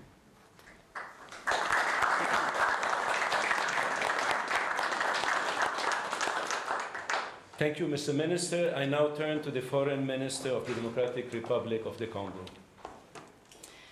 Mr. Secretary of State, the Honorable Senator Marco Rubio, Dr. Massad Boulos, Senior Advisor for African Affairs, His Excellency Mr. Mahmoud Ali Yusuf, Chairperson of the African Union Commission, His Excellency Mr. Olivier Nduhungirehe, Minister of Foreign Affairs of the Republic of Rwanda, His Excellency Dr. Mohamed bin Abdulaziz Koulaifi, Minister of State at the Ministry of Foreign Affairs of the State of Qatar, His Excellency Mr. Robert Dussé, Minister of Foreign Affairs of the Republic of Togo, Senators, Excellencies, distinguished guests, and to all Congolese citizens following this movement, wherever you may be.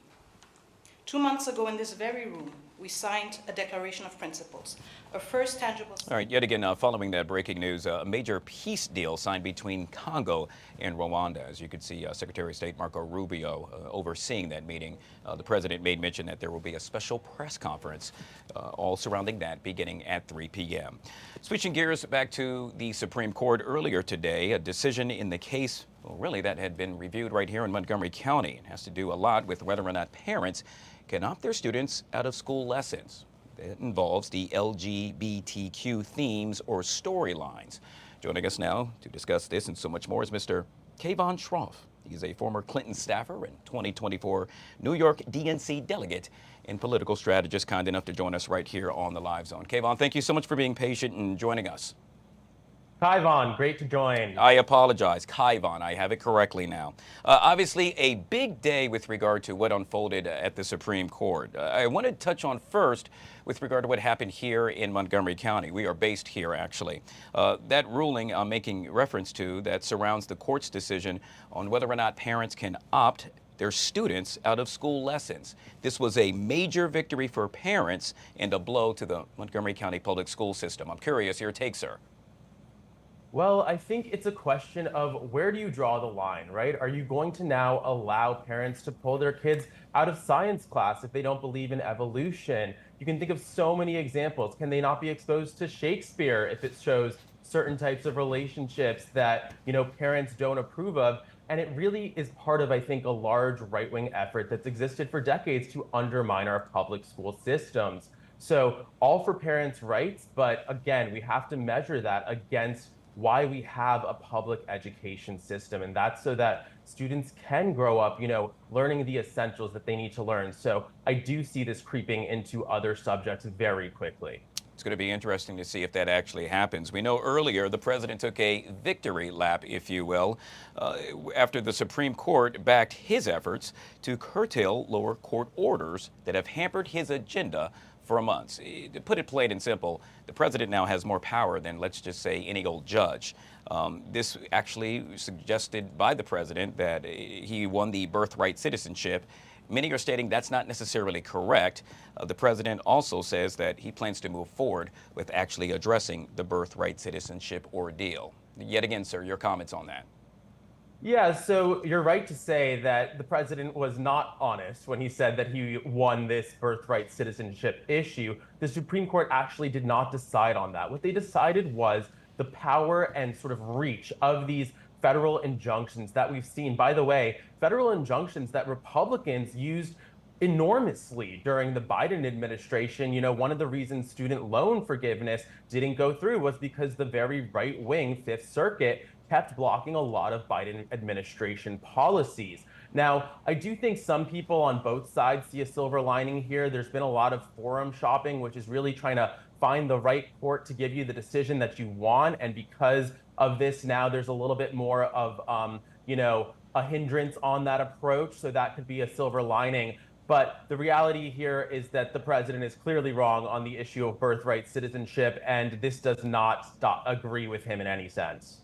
Kayvon will end with this, and that is the court also ruled 6-3, saying that South Carolina can really exclude Planned Parenthood from its Medicaid program.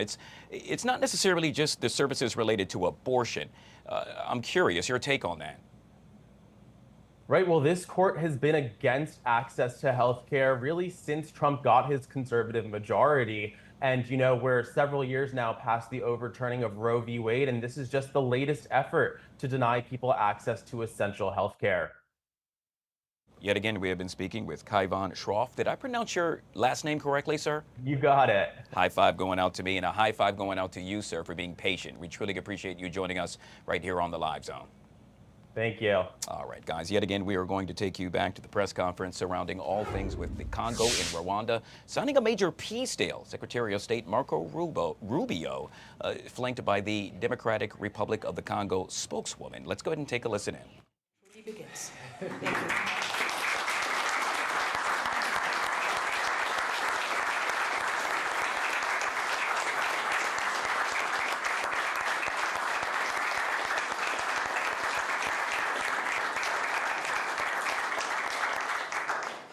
Thank you, Madam Minister. It's now my honor to invite the parties to sign the peace agreement to be witnessed by Secretary Rubio.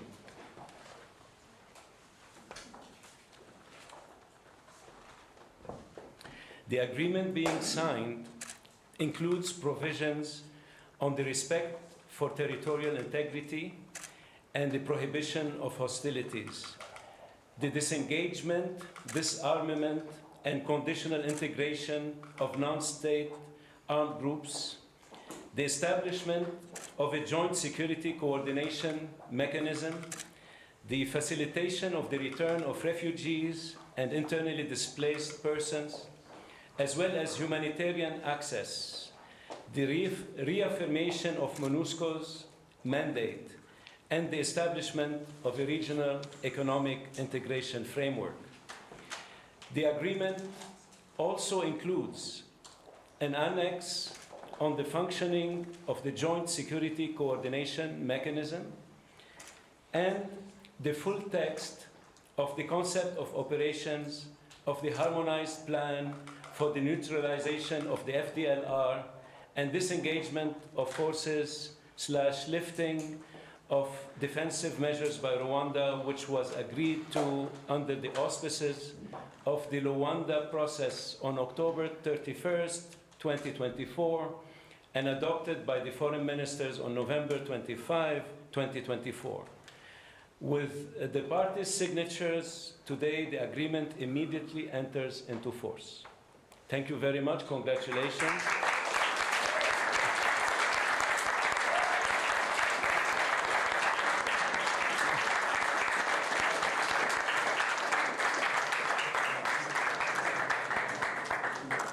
This concludes the proceedings.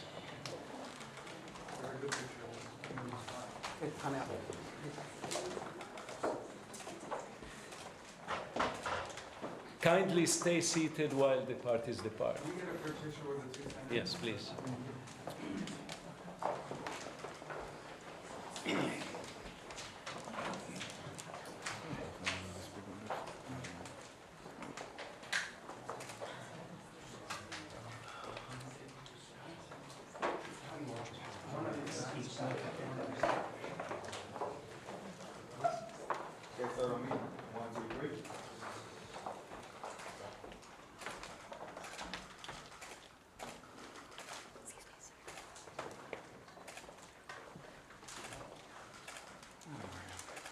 I can't hold my stomach in that one.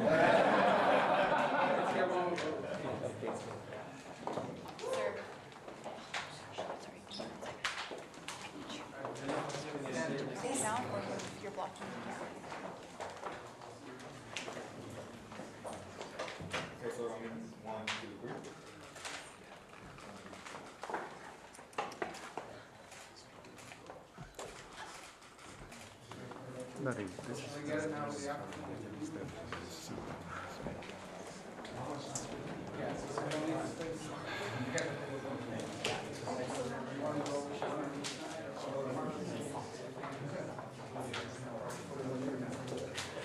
I think we're fine with it all.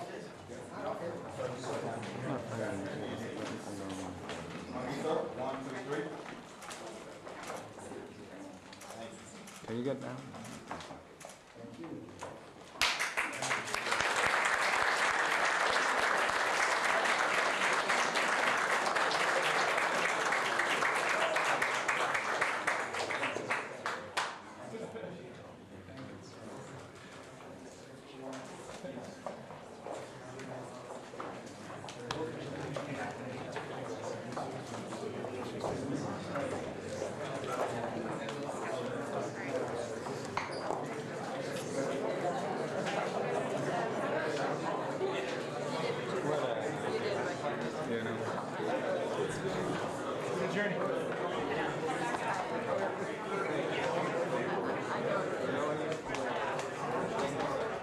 And there you have it. The ink will now dry on the paper it is signed on. In this case, we were making reference to the now peace deal between Congo and Rwanda. A White House press conference will get underway beginning at 3 p.m.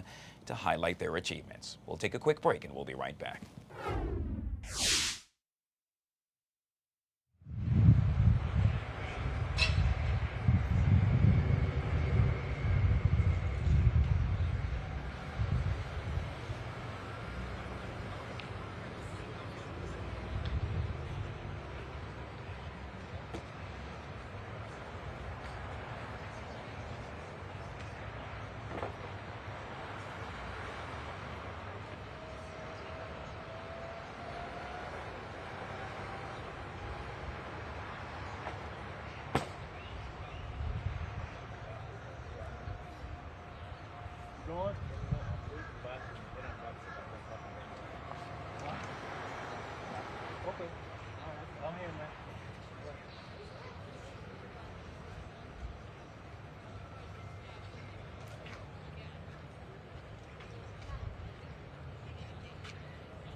All right, guys, back here on the Fox 5 Live Zone. Well, the countdown is on. In just a couple of days, a number of tennis courts right here in the D.C. area will be filled with plenty of electricity as the Mubadala City D.C. Open gets underway. It all takes place July 19th through the 27th at one of my favorite places right here in the nation's capital. I'm referring to Rock Creek Park, during which 7 of the world's top 10 players will take part in this amazing tournament. Joining us to discuss this and so much more is Mr. Mark Ine. He is the chairman of the Mubadala City D.C. Open and kind enough to join us right here on the Live Zone. Mark, I know you're a busy man, sir. Thank you so much for hopping on our show. Thanks for having me. It's always a pleasure to talk about this event that we love. Yeah, I got to tell you, I am so excited about this. I've always been a fan of the Mubadala D.C. City Open, but when I read the headline, 7 of the top 10 in the world, this is huge. Yeah, our player field this year is probably our best ever. We have 7 of the world's top 10 players across the men's and women's field. We have the top 9 American men, which is amazing. And then we have 5 former Grand Slam champions, people like Naomi Osaka and Emma Raducanu. And then just players fans love to come see, like Nick Kyrgios and Gael Monfils and Kei Nishikori. So the great thing about having a field this deep, and literally we couldn't figure out how to get them all on one poster because there's probably 25 players that people know, is literally any day you come, you're going to see a star, whether it's the first day and qualifying through the early rounds. But you know, with the field this deep, that all the way through to the finals, you're going to see some of the best players in the world. Mark, I've had the privilege of attending, let's see, a number of golf tournaments, the soccer, you name it. I have also had the opportunity and the honor of serving as one of the announcers at the City Open in previous years. That was cool. But what was cooler to me happened to be the people. It's just the energy of everyone that happens to be there. There's nothing like it. Would you agree? Yeah, I mean, you literally tapped into the thing that means the most to me, that I find the most special. The energy that you get when you come on the grounds it's hard to describe. I mean, you said it. It's really special. This tournament's been in our community for 55 years. So many people have come as kids, and then they now come as parents. They come with their friends. They come with their family, their colleagues. I was a ball kid at that event. There's people who've literally grown up with this tournament, but it's only here for a week. So people look forward to it so much. It's in this perfect park-like setting that it's where it's been since the beginning. And now I think one of the things that we've really tried to focus on is creating this incredible experience off the court with the best of DC food and drinks, great venues, indoor air-conditioned places for people to go, a tequila bar, a rosé bar. So whether you're a hardcore tennis fan and you just are coming for the tennis, or you just want a fun day, it kind of brings everyone together, and it creates that atmosphere that you just said, I think is really, for me, what makes it the most special. Yeah, I'm coming because there's a lot of cool people there. I'm just telling you what it is, sir. You're going to see, you know, our local guy, Francis Tiafoe's coming. Francis, he and I were talking yesterday, FaceTime me from Wimbledon. I'm telling you, it's a little bit, you're going to see a great cross section of all the people in DC that week. Yeah. Well, Mark, I want you to touch on how the tournament was founded. And we know it's really to support Arthur Ashe's vision of playing a professional tennis tournament at a fully accessible public park. Can you expand on that? Yeah, thanks for the opportunity to talk about it because I do think it's really important. So in 1969, a couple people wanted to bring a tournament to DC, and Arthur Ashe, one of the guys was Donald Dell, and Arthur Ashe was his client. He said, Arthur, can you be part of this? And he said, I will, as long as you put it in a public park, because I want tennis to be accessible to everyone. In 1969, every tournament virtually in the world was played at a private club. Even the US Open was played at the West Side Tennis Club, a place where, you know, it was fairly restricted. You had to wear all white clothes, and it was the antithesis of that. And so Arthur said, I'm going to get behind this if you put it in a public park. And that's why it's in Rock Creek Park, because it really follows Arthur's vision. And I feel that that spirit is at the core of the essence of this event, which is put it in the middle of the city in a park where everyone can come out. We feel a huge obligation to make it accessible for everyone. And really that legacy of Arthur Ashe and Donald and John Harris still lives with us today. Yeah, which is more reason for you to show up and show out, as they like to say, for the upcoming Mubadala City DC Open, yet again getting underway July 19th through the 27th. I know we don't have to do this, but I'm going to do it anyway. For someone that's teetering on the fence as to why they should actually come to this amazing tournament, what would you say to that person? I'd say just come try it. If you've never been, you should just come see. Again, you're going to have an amazing time. Just walking around the grounds, eating the food, drinking the drinks, and being out in the park. But if you've never seen pro tennis this close, you got to see it. And the amount of people who come for the first time and are blown away, become fans, they want to go play.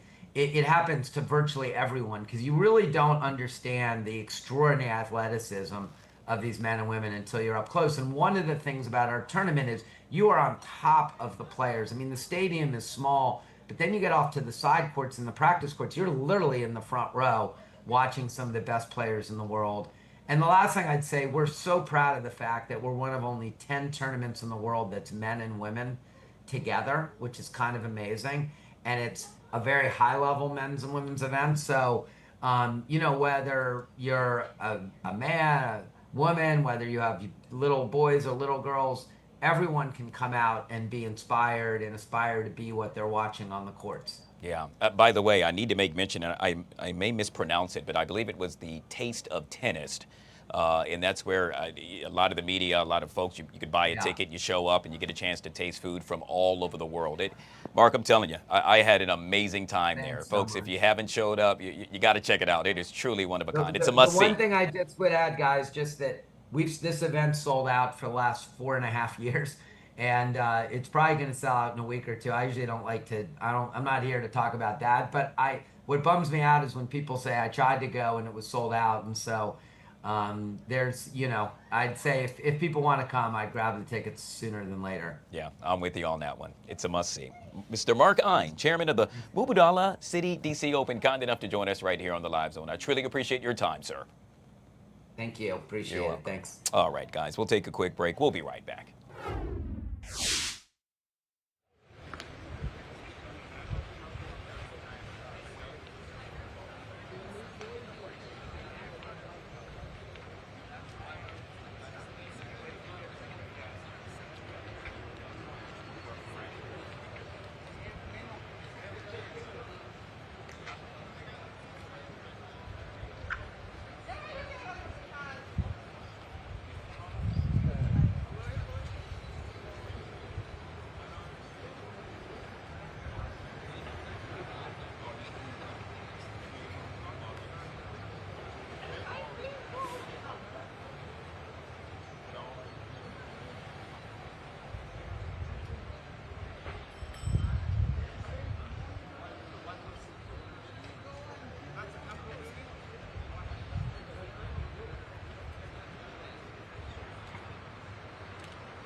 All right, guys, back here on the Fox 5 Lives on the Look Who's Back. Producer Chris with things to watch this weekend. I have been saying for the last 2 weeks, wait till next week. It wasn't that we didn't have new stuff, but I knew that this week was coming and how much good content there was going to be to consume. Yeah. It's an overwhelming amount. I do think this might be the longest list that I've ever had since I started doing a What to Watch over a year ago. And we're starting off with the beginning of the end for Squid Game. Season 3, the final season of the Korean thriller, is out now on Netflix. If you haven't seen it, well, you're missing out, apparently, because it is one of the biggest things on Netflix ever. Fans are obsessed with it, and now they finally get to see how it all comes to an end. I admit, I have not watched it because I'm not really into the super violent, and I know that this was, but it is also a sensation. So you can check it out.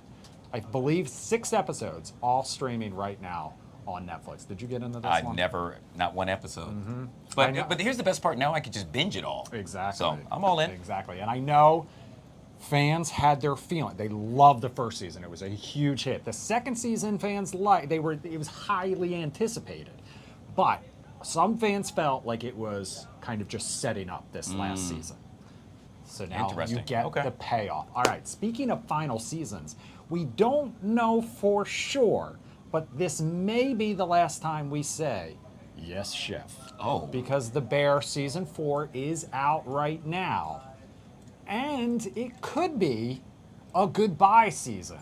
We don't know yet. Watch it for yourself and let me know what you think. However, I can tell you that all of the main actors do have an option for season 5 in their contracts. FX has not announced whether the show is coming back. The creator has not said if he wants to do another season, but it is kind of up to him if we will get a season 5. Now, this show, if it is the final season, it would be a very rare thing for a show to go out on top the way that it has. It has been a runaway success, an Emmy darling. It had some of the, like 20 plus nominations for the first and second season and walked away with, I believe, a dozen, including in all of the acting and creative categories. Season 4, like I said, out now. A lot of big names returning, a lot of big name guest stars this season. All the episodes are out now. The first season was a week-to-week release. The rest that they've done since have come out all at once. So you can check it out. If you don't know, this follows Carmy and his efforts to turn a kind of Chicago restaurant into a fine dining experience and all the family drama that goes along with it, it's safe to say. However, it has created huge stars out of Jeremy Allen White, Io Debris, Evan Ross Bachrach, who is going to be in the Final Four. He's the thing. So this show, people love it. Also, for one of the best shows on TV, we've gotten 4 seasons in 4 years. That is almost unheard of, too. And that's the amazing part about it, is they just dump it all at one time. So they filmed this season back-to-back with season 3. So like I said, you can check it all out now. I love it. On Hulu. Let me know what you think. All right, next up. If you're a Marvel fan, you can add to your list of things to watch because Ironheart is out now. First 3 episodes, Disney+. If you're not familiar, the character, it's Riri is her name. She is supposed to be an MIT student, a brilliant MIT student. You saw this character for the first time in Black Panther: Wakanda Forever. She kind of had just like a small cameo. Now this whole series is focused on her. She returns home to Chicago. She has a suit of armor that she has created that rivals Iron Man's. Oh, wow. Hence the Iron Heart. She teams up with someone who may or may not be a villain, played by Anthony Ramos. Kind of have to see how that all plays out, whether she's skirting a fine line between right and wrong. Like I said, 3 episodes, streaming now on Disney+. Another 3 drop in July. Okay. So you can check those out as well. Okay, so we could stop right there. We really admittedly, could, but I don't want to. And it would have been a good week. However, we have barely scratched the surface. Also new this week, we have a drama called Smoke. This follows an arson investigator teams up with a detective. This is Taron Egerton and Jurnee Smollett, who I absolutely love. I have to admit it. I've loved her since Full House. Yeah. And it's okay, because I was the same age at the time. This one is on Apple TV+, and this is for fans of the show Blackbird, if you like that, which also starred Taron Egerton and is also created by the same guy who created Smoke. Got it. So the first 2 episodes are out now on Apple TV+. The rest of those ones drop week to week. Also, Greg Kinnear, John Leguizamo, and Anna Chlumsky, who you may remember from Veep, and My Girl, also in this one as well. So another star-studded one. We also have a show called Countdown. This is another crime drama. This is Jensen Ackles, who you may know from, it was on some, he was in The Boys. He was in one of the most recent seasons of The Boys. Before that, he was on some other show, and everybody loved it. He plays an LAPD detective. He joins a covert task force. They're trying to stop what they're calling a Chernobyl-level event from happening right here in the United States. That one is on Prime Video, the first 3 episodes only. This one is like a longer one. If you're going to watch this, I'm just going to tell you right now, you're in for a commitment, because the first couple episodes are out now. The rest are going to drop week to week, and this is going to take us all the way through September. Oh my gosh. Yeah, I know, that's a long one, okay? Eric Dane also in that one. He's made some headlines recently with his recent ALS diagnosis, so if you want to check that out, that's another thing to check out. All right, so that's our new shows right now. Okay. Movies? We've also got some documentaries and some movies. Starting off with one that's perfect for fans of 90s R&B and true love, because we are talking about Nelly and Ashanti. They're a perfect match. He also just released the new song. Do you know what the name of the new song is? It's getting cold in here? No, it's called Spin the Block. Because that's exactly what he did. Because this picks up with their relationship that spans 20 years, and they were broken up for 10 of them. But they also now have a new baby, and this kind of just follows their life. It's a realities-based series that follows their life and kind of how they're navigating, getting back together, and all these new challenges. And they have that new song, like I said, Spin the Block, which is the perfect promotion. Perfect promotion. Netflix has a new season of The Ultimatum, which you know I love. This is Queer Love Season 2. The first batch of episodes is out right now. They release these in batches, and then we get that dramatic reunion. We've also got the new chapter in the Trainwreck series, which is this docu-series ongoing that they have about train wrecks. This one is called Poop Cruise. Check it out for yourself if that interests you. HBO Max has Mariska Hargitay's new documentary. It's about her mom. It's called My Mom Jane. Mariska Hargitay, you know from Law & Order SVU. She's been on it forever. Her mom, if you don't know, is infamous bombshell Jane Mansfield, who met a very tragic end. And Mariska Hargitay was there when it happened. So she was very young. This is kind of examining her relationship with her mom in that way. We've also got I love local ties, you know that. This is a new movie. It's not necessarily new, it premiered last year, but it just got a distributor. It's on Tubi. It's called Please Don't Feed the Children. There are 2 things interesting about this. One, and this is the local tie, it co-stars DC's own Vernon Davis. Oh, wow. You know, he's made the jump from the football field to acting. Yeah. The other interesting thing about this is the director.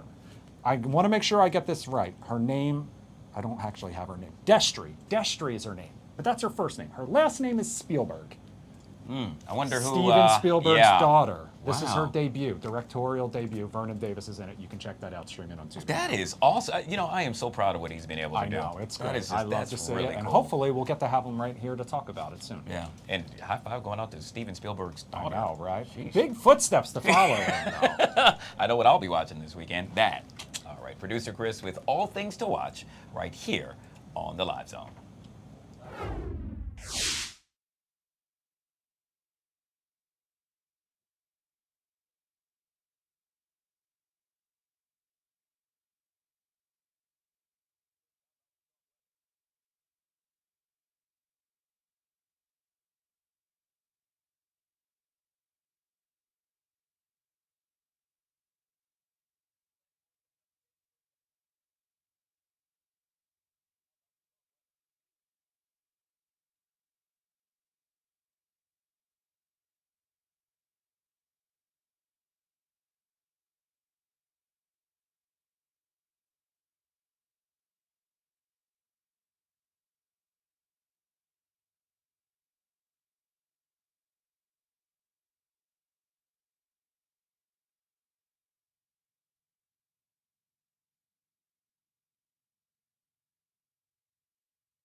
How about we talk weather? Caesar joining us right here on the LZ. Happy Friday, my friend. Happy Friday, Guy. I'm hoping you got to enjoy a little bit of this cooler weather that we've been experiencing this Friday. It's really cool. I know. Well, compared to those 100, Yeah. or near 100-degree temperatures that we were feeling, and the heat indices up in those triple digits, this day feels downright frigid compared to what we've seen earlier this week. But what better way to get a break from all of the heat than a little bit of that dreary kind of almost Pacific Northwest weather that we have going on. So taking a look at the forecast for today, you'll notice temperatures barely getting into those mid to upper 70s around in the district. We'll probably see most of our temperatures in the suburbs as well, and in the DMV area, just more or less around those mid to even low 70s, thanks to that easterly wind from the cold front that's continued to push in. So that's going to bring us some rain showers as well. We've seen some on and off fog, as well as just low clouds hanging with us, and that's going to cap the heat. But as we head into the overnight hours, that's where we'll see temperatures still hanging around those 70s. So not going to see a huge change in temperatures throughout the next 24 hours, but as we then head in towards the rest of Saturday, that's where we start to see temperatures slowly picking back up. So by the time we get in towards later in the afternoon for Saturday, that's where we could see temperatures mostly hanging around those upper 80s and even seeing a few thunderstorms popping up again for us. So in total, we're expecting to see temperatures back around 91 degrees here in the district. We'll see temperatures in those upper 80s, even low 90s throughout the rest of our area as well. So yes, we get a break from the heat for a day, and then summer's right back here, making us feel like we are not happy about it. Heat risk for Saturday, we do see some spots of some red, so that's going to be major heat risk. So just keep that in mind as you go out and about, especially because we're not expecting to see rain throughout the entire afternoon. It's not going to be a washout by any means, but you could still see some rain showers. So again, when you're out and about, just keep in mind it's going to be hot, it's going to be humid, and then there's the potential for some thunderstorms as well. And talking about that, we'll see a few rain showers still lingering through Friday evening, right? And then as we head in towards the rest of Saturday afternoon, again, that's where some of those rain showers pop up, but it's not going to be everywhere. And even towards the evening time frame, not much. Sunday is going to be another rinse and repeat situation for us. So just keep in mind that you could see some afternoon thunderstorms over the weekend. Some of them can be on the strong to severe side on Saturday. The main threats for it will be, again, the damaging winds, wind gusts up to about 60 miles an hour, and the lightning. It's summertime, I know people want to be outside. Of course, you've got games going on like baseball leagues. You got different situations out there, right? But when thunder roars, head indoors. You don't want to end up getting struck by lightning. It is not fun. Even if you hear from people who have survived the stories, they say it's some of the most terrible pains that they've ever felt, of course. But after that, right?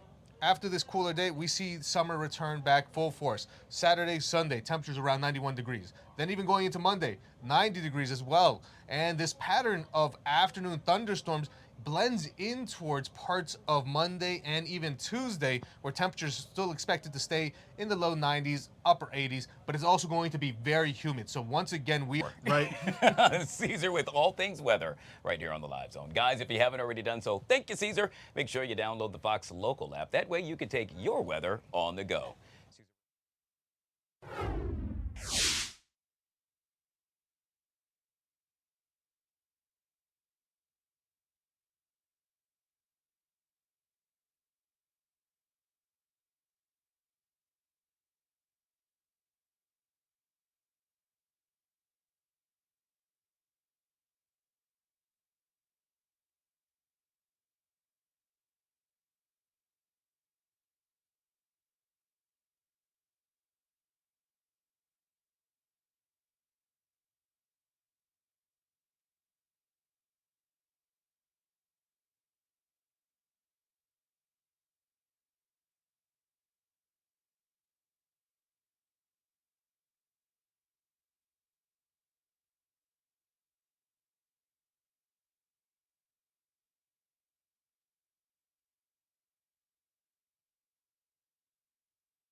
All right, guys, back here on the Fox 5 Live Zone. Sylvia, our digital content producer, joining us on a Feel Good Friday. Yes, happy Friday. Happy Friday. And boy, does it feel like Friday. There's been a lot of Does fun. it? It feels like Saturday or Sunday. It's so gloomy outside. It'll be fine. By tomorrow, Yeah, it'll be totally different by tomorrow. That's that DMV weather for you. you gotta love it. Speaking of the DMV, you know Yes. what we love right here in this area?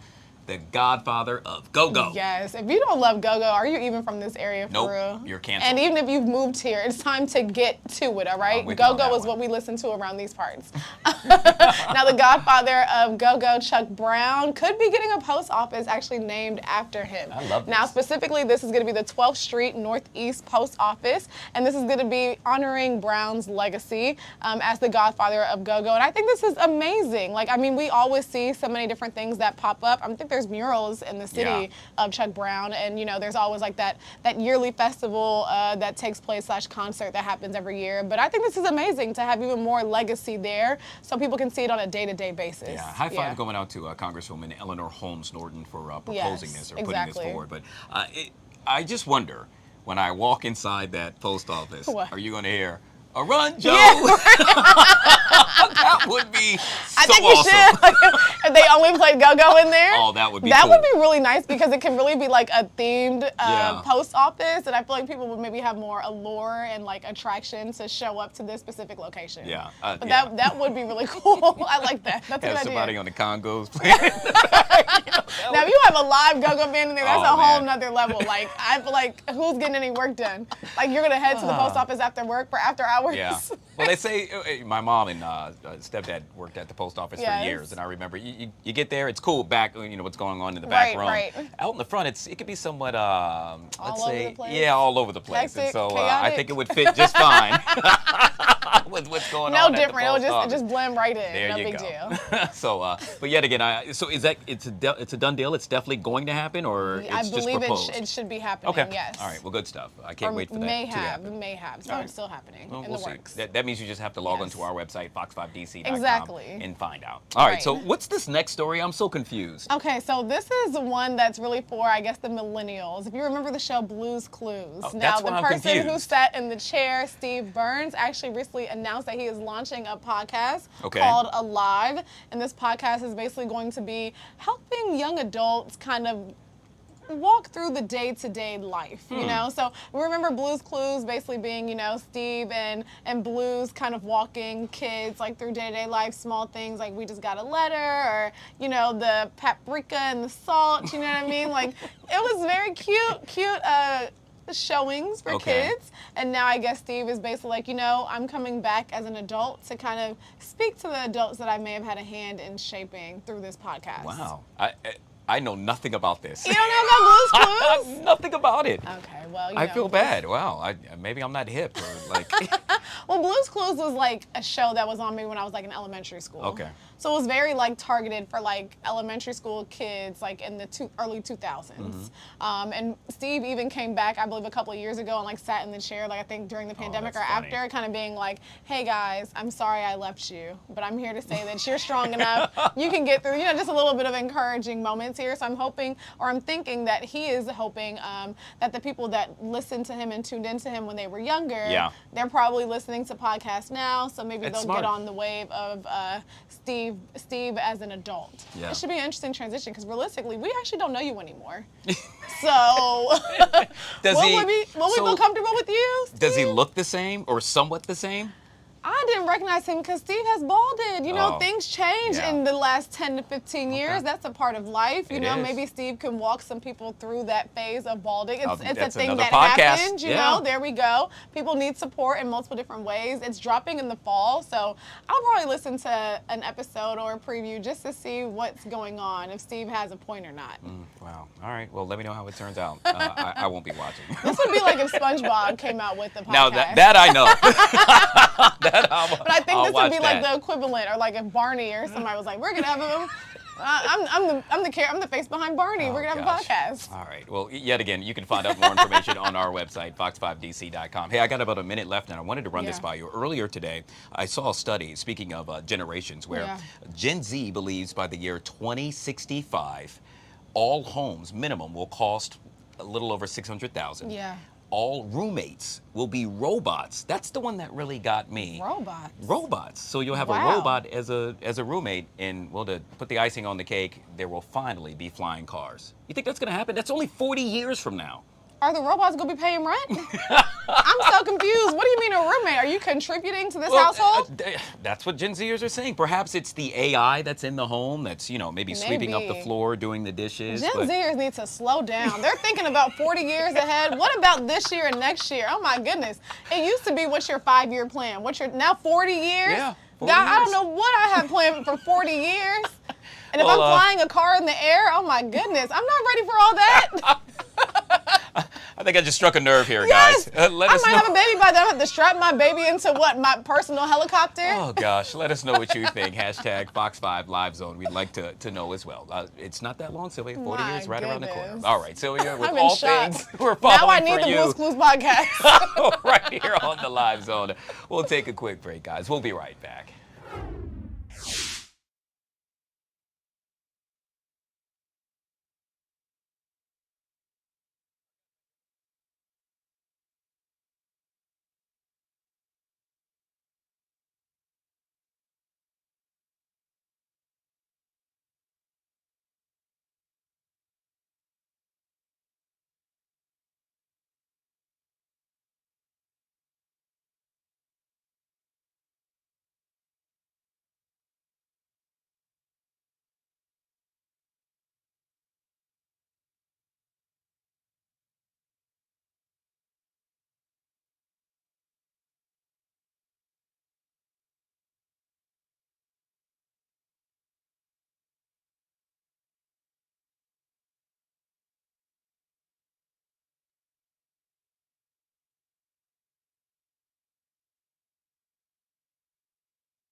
All right, guys, back here on the Fox 5 Live Zone, just a couple of minutes away from the take, which, by the way, I'm hanging out on the take today, Caesar. Okay. Caesar yet again joining us with the latest look at the forecast. Right. When we opened the show earlier today, Caesar, one of the things that I said to you is, how in the heck can it be 77 degrees today? Yesterday it was 90-something, and then tomorrow it's going to be back in the 90s. Well, all it takes is a little cold front, and really that's all the situation is, right? So you get a little bit of that cold air coming from the north and east that rides in off the coast, and boom, it pulls in temperatures over and air from the ocean, which is always going to be somewhat cooler than the land during the summertime. And that's where you get that cooler breeze coming in. That So is we have amazing. that situation going on. That's why we have temperatures around 77 degrees for Friday. And then boom, Saturday, Sunday, back to the DMV summer. 90s, humid, afternoon thunderstorms. That even blends into parts of Monday and Tuesday. Temperatures, good thing is, we're not expecting to see them in the upper 90s, so it's just regular summer. Yeah. It's not summer up to 11. So that is going to be what we have going on. And then finally, we start to dry on out. Wednesday, Thursday, starting to see less cloud cover. Temperatures still hovering around those 90s, low upper 80s. But again, the humidity is still going to be up there, so it'll feel a little bit warmer. You're going to want to make sure that you stay hydrated, stay cool. Make sure you watch out for the pups. It gets hot out there for them. I love that. Watch out for the pups. Right? You got to watch Hey. out for me staying cool. Yet again, Caesar with all things weather. Truly appreciate you. Guys, we appreciate you as well for watching. If you haven't already done so, make sure you download the Fox Local app. That way you can take us any and everywhere you go. Special shout out to my producer, Emmy, always making it happen. Isn't she just so cool? She's always Just so great. makes it happen for us. And yet again, guys, we truly appreciate you watching. The Take coming up next right here on Fox 5. Bye.